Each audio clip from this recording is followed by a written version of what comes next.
Assalamualaikum warahmatullahi wabarakatuh. Halo Sobat Darsono, gimana nih kabarnya hari ini? Semoga Sobat Darsono dimanapun Anda berada tetap selalu sehat selalu ya. Bersama saya, Fahrian Ilham Fauzi di acara Kopdar, Kupas Obrolan Darsono. Tentunya saya tidak mungkin sendirian dong. Hari ini saya ditemani oleh satu-satunya dokter spesialis saraf di RSUD Dr. Darsono Kabupaten Pacitan, Dr. Adi Nugroho, SPS, MKes nih dokter. Iya. Nah, kali ini Kopdar temanya tentang World Stroke Day, Dok. Yang diperingati setiap tanggal 29 Oktober. Stroke beneran hanya saraf nih, Dok? Iya. Kok mungkin bisa dijelaskan, Dok, stroke itu sebenarnya apa sih, Dok? Soalnya kalau dari masyarakat awam mungkin pahamnya stroke itu cuma lumpuh aja atau lumpuh sebagian gitu, Dokter. Atau gimana?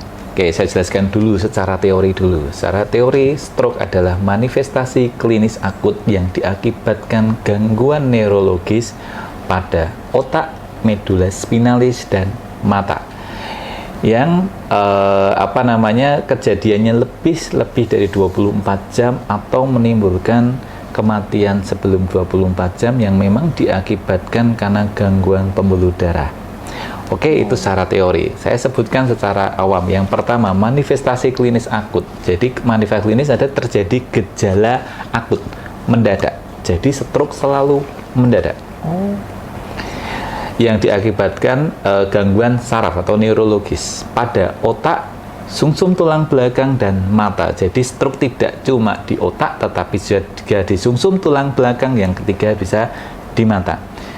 Gejalanya bisa sebagian atau menyeluruh. Jadi gejala sebagian ya lumpuh saja atau menyeluruh, tahu-tahu kesadaran turun. Yang lebih dari 24 jam, jadi kejadian lebih 24 jam atau menimbulkan kematian sebelum 24 jam yang memang hanya disebabkan oleh gangguan pembuluh darah, bukan sesuatu yang lain, karena bisa juga secara umum bisa karena tumor juga. Oh, baik. Gitu. Tadi dokter menyebutkan kalau stroke itu mendadak nih, Dok? Mendadak. Apakah mungkin ada deteksi dininya, Dok? Deteksi dini kalau mendadak memang secara umum tidak ada, tapi ada beberapa kasus, beberapa pasien terjadi namanya TIA. TIA itu transient ischemic attack dalam bahasa Inggrisnya, tetapi secara umum itu gejala stroke ringan. Kadang-kadang hanya kayak lumpuh mendadak, tapi nggak sampai 1 jam udah balik lagi, nggak sampai berapa balik lagi. Atau kalau di mata namanya amaurosis pugak, jadi tahu-tahu buta mendadak, tapi bentar lagi sembuh lagi. Langsung normal itu lagi. Biasanya tanda yang kadang-kadang bisa mendahului sebelum terjadinya suatu stroke yang sebenarnya atau stroke yang fake atau yang apa. Gini. Biasanya kan kalau stroke itu kebanyakan ya, Dok, kalau di masyarakat kan menyerangnya yang kena yang sepuh-sepuh, yang sudah sepuh.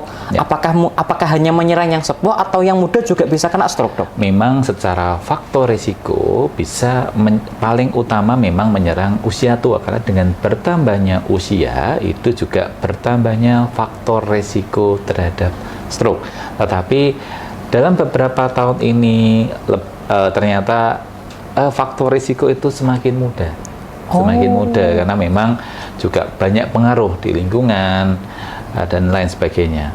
Tapi memang ada beberapa kasus kalau memang penyebab stroke-nya karena memang ada kelainan, contoh ada arteri vena malformasi, ada gangguan pembuluh darah di otak, bisa menyerang muda.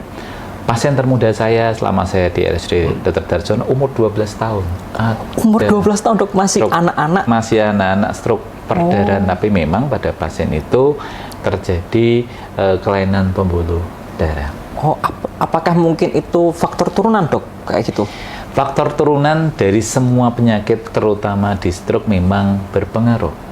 Jadi kalau memang ada pernah keluarga yang stroke, memang risiko terjadi stroke-nya juga lebih tinggi dibandingkan yang tidak punya riwayat keluarga dari stroke. Kalau gitu, Dok, di World Stroke Day-nya tanggal 29 Oktober itu kan setiap tahun pasti kampanye berbeda-beda ya, Dok? Berbeda-beda. Kalau yang tahun ini apa, Dok? Tahun ini adalah secara umum tagline-nya adalah Greater Than Stroke. Intinya itu adalah suatu penekanan pencegahan untuk stroke. Saya jelaskan dulu pada masyarakat bahwa 1 di antara 4 kita, 1 di antara 4 manusia selama hidup, pasti di antara 1 di antara 4 ternyata secara penelitian terjadi stroke walaupun hanya ringan. Pasti itu, Dok, secara penelitian. 25% berarti 25% dari kita dalam hidup akan terjadi stroke walaupun mungkin yang ringan-ringan. Dan ternyata 90% dari stroke tadi itu bisa dicegah. dengan kita memodifikasi beberapa faktor risiko yang paling utama. Yang tahun ini kita ada 5 faktor risiko. Yang pertama adalah kontrol darah tinggi atau hipertensi. Yang kedua memang mengidentifikasi adanya kelainan irama jantung, terutama atrial fibrilasi. Yang ketiga adalah mencegah merokok atau menghentikan atau merokok. Terus dari itu kita harus melakukan diet secara sehat. Yang terakhir kelima adalah olahraga. Yang pertama, darah tinggi. Memang darah tinggi sebagian besar juga diturunkan. Iya, Diturunkan. turunan gitu. Turunan. Tetapi memang ada beberapa yang memang bukan turunan. Tetapi yang darah tinggi itu bisa dikontrol. Yang pertama, yang paling utama adalah modifikasi gaya hidup. Modifikasi gaya hidup.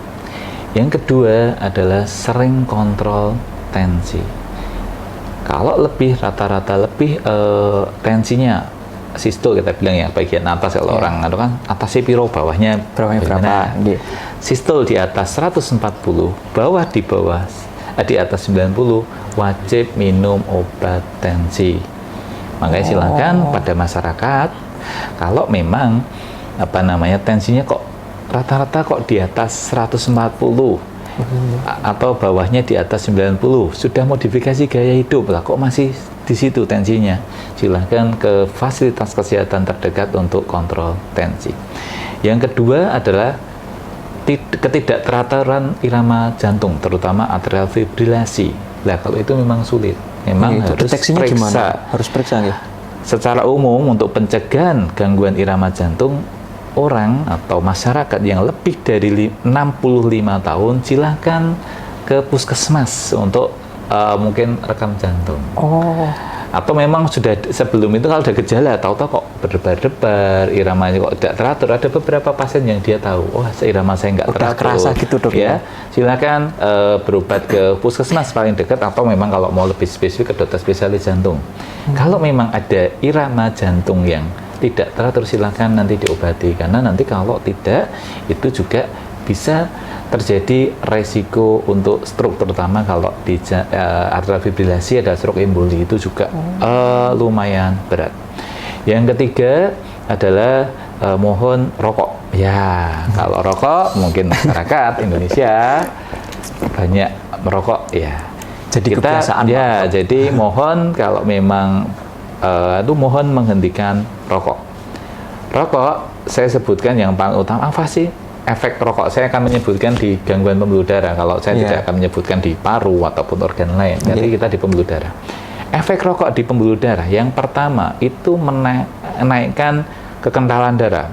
Ya bahasanya kalau di kedokteran koagulabilitas, viskositas, tetapi secara umum untuk awam meningkatkan kekentalan darah. Kalau darah itu kental, itu mudah terjadinya nyumpel. Ya, penyumbatan gitu ya, penyumbatan. Yang kedua, rokok itu juga bisa merusak pembuluh darah lewat efek oksidannya. Maksudnya gimana dok? Jadi rokok itu kan kalau kita rokok menyebabkan banyak oksidan di tubuh. Oksidan ini ternyata bisa melukai pembuluh darah. Yang pertama, kalau lukanya lumayan nanti terjadi amiloid cerebral namanya, itu bisa terjadi aneurisma.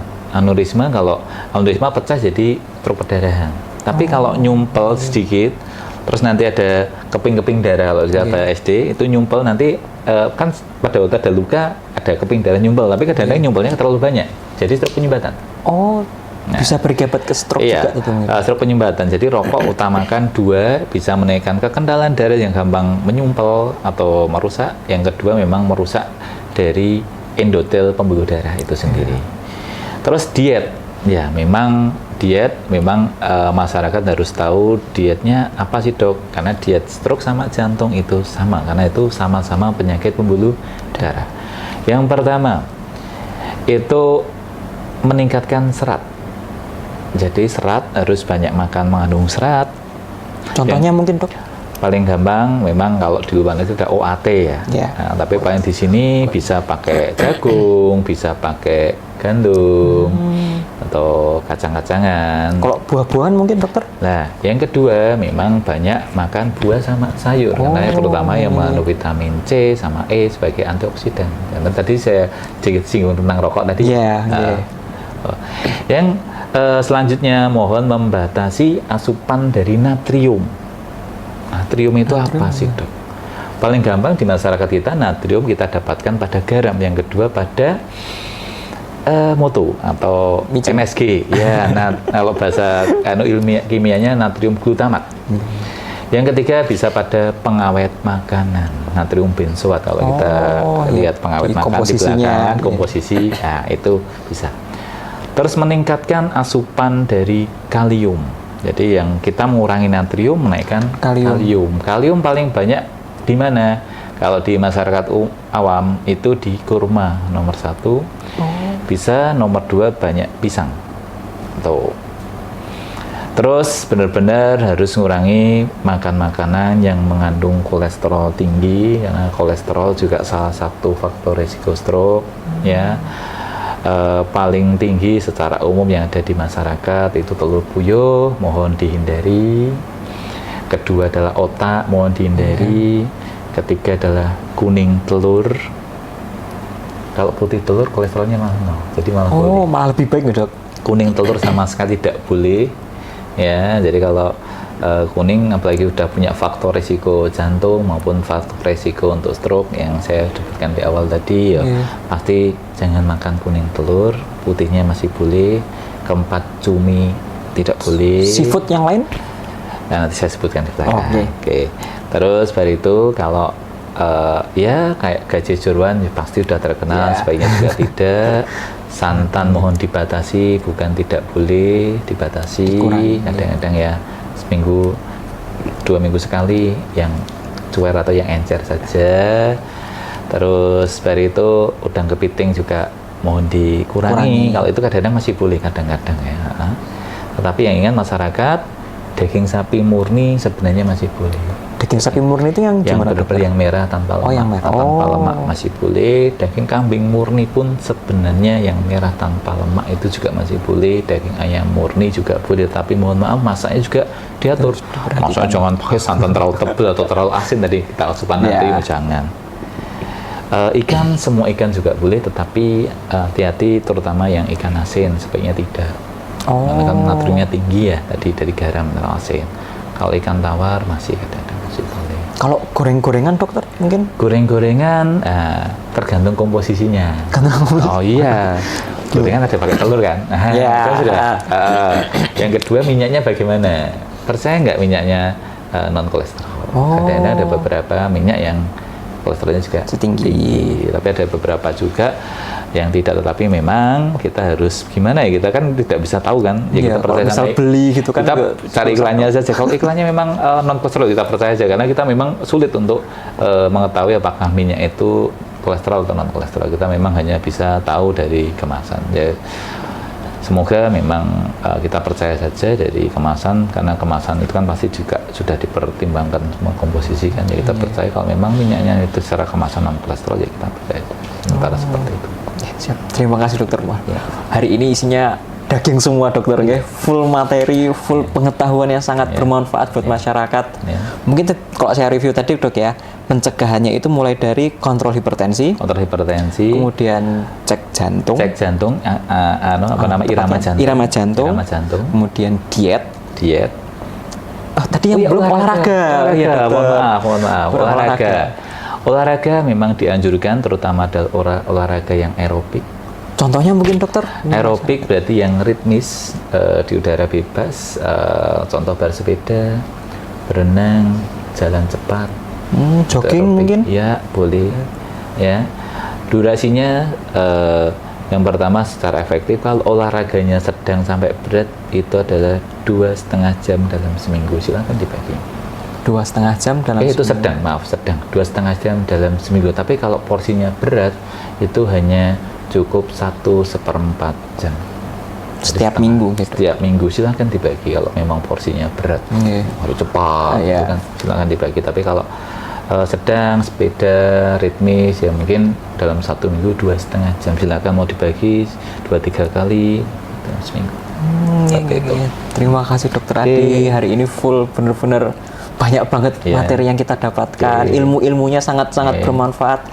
Apalagi khususnya buat mungkin yang muda-muda untuk biar kedepannya tidak terkena stroke ya dokter. Ya, apalagi sudah punya faktor risiko faktornya dengan stroke. Ya, harus lebih lagi untuk kontrol sebagai faktor risiko tadi untuk pencegahan stroke. Nah, satu lagi terakhir dok mungkin terkait pengobatan dok. Kok stroke itu gimana pengobatannya dok? Oke, pengobatan stroke memang itu juga spesifik tergantung jenis stroke-nya, apakah perdarahan atau penyumbatan. Dan memang stroke sendiri di kompetensi dokter memang agak berbeda, karena kompetensi dokter umum kecuali kondisi tidak memungkinkan memang cuma hanya menangani kegawatan, pasti akan dirujuk ke spesialis saraf. Tapi untuk masyarakat yang paling utama penanganan stroke, yang pertama secepatnya dibawa ke fasilitas kesehatan terdekat. Puskesmas tidak apa-apa, karena dokter puskesmas juga tahu masih akan kegawatan ditangani dulu, baru dirujuk.